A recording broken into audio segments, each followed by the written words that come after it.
Kitchen sink നല്ല clean ആക്കാനായിട്ടുള്ള കാര്യം ക്ലീനൊന്നും അല്ല, നിങ്ങൾക്ക് നോക്കുമ്പോൾ അറിയാൻ പറ്റും. അതായത് ഫുഡ് വേസ്റ്റുകളൊന്നുമില്ല, പക്ഷെ മൊത്തത്തിൽ അത് കളറ് മങ്ങിയിരിക്കണം. അപ്പം നമുക്കിത് ക്ലീൻ ചെയ്യാനായിട്ടുള്ള സംഭവം കാണിച്ചു തരാം കേട്ടോ. ബെസ്റ്റാണ്. നമുക്ക് ഈ സോപ്പ് പൊടി വേണ്ട, ഒന്നും വേണ്ടതേ.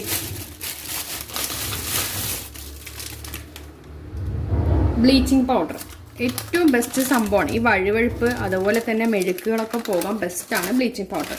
കൈ കൊണ്ട് ഉപയോഗിക്കാൻ പറ്റാത്തവർ വല്ല ഗ്ലൗസും ഇടും കേട്ടോ. എനിക്ക് പ്രശ്നമില്ല, ഞാനത് ചെയ്യുന്നതുകൊണ്ട് എനിക്കത് പ്രശ്നമില്ല.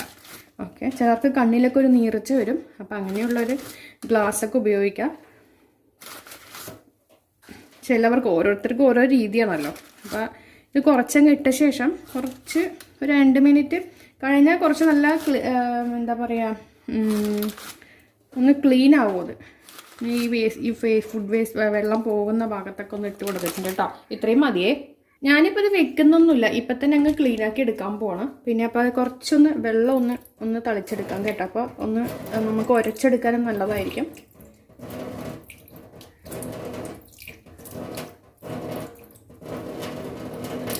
എന്തെങ്കിലും ബ്രഷോ സ്ക്രബറോ വെച്ച് ഉരച്ചെടുക്കാം. അപ്പം നമുക്കിത് ഉരച്ചെടുക്കാം.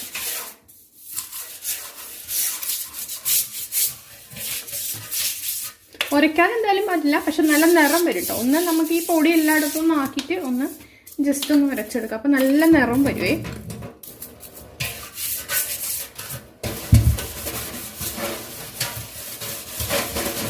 നമ്മൾ നോർമലി പായലൊക്കെ പോകാനായിട്ട് ഉപയോഗിക്കുന്ന ബ്ലീച്ചിങ് പൗഡറാണ് അല്ലേ, കാരണം നല്ല വെട്ടി വിളങ്ങും. ഞാനിതിൽ സോപ്പ് തന്നെ ഉപയോഗിക്കുന്നില്ല, ഈ ഒരു സംഭവം മാത്രം. പക്ഷെ നല്ല എഫക്റ്റീവ് ആട്ടോ. എന്താണെന്നറിയാം, ഇതിൻ്റെ ഉള്ളിലുള്ള ഇതില്ലേ മെഴുക്കുകൾ അതുപോലും പോകും. അതാണ് ഇതിൻ്റെ ഒരു ഇത്. സോപ്പൊക്കെ ഉപയോഗിക്കുമ്പോൾ നമ്മൾ ഈ ഉരയ്ക്കുന്ന ഭാഗത്തല്ലേ പോകുള്ളൂ. ഇത് ബ്ലീച്ചല്ലേ.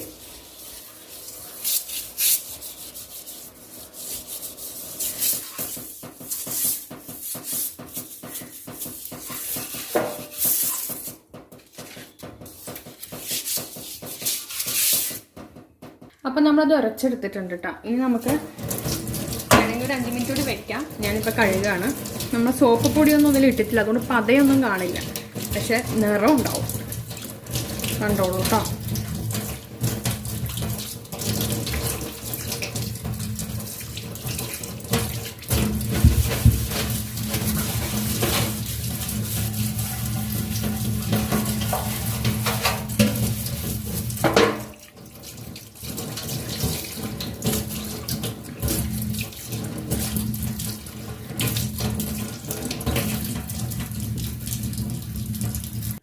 അപ്പം നമ്മുടെ കിച്ചൺ സിങ്ക് കണ്ടോ, നല്ല വൃത്തി വെടുപ്പായിട്ടുണ്ട്. ദേ കണ്ടോ, പല്ലത്തിളങ്ങെന്ന് പറഞ്ഞാൽ തിളങ്ങും. ഇത് ഫുഡ് വേസ്റ്റ് വെച്ചിരിക്കണം കേട്ടോ. അതിൻ്റെ അടിയെല്ലാം ക്ലീനാക്കി എടുത്തിട്ടുണ്ട്. ദേ വെട്ടി വെള്ളത്തിളങ്ങുന്നു കണ്ടോ. അപ്പോൾ ഇനി ഒരു തവണ നിങ്ങൾ ഇതുപോലെ ചെയ്ത് നോക്കുക. അല്ലാതെ ഈ പറഞ്ഞ ഡിഷ് വാഷ് സോപ്പ് പൊടി ഇടേണ്ട ഒരു ആവശ്യമില്ല കേട്ടോ. വീഡിയോ ഇഷ്ടമായി കഴിഞ്ഞാൽ ഷെയർ ചെയ്യണേ.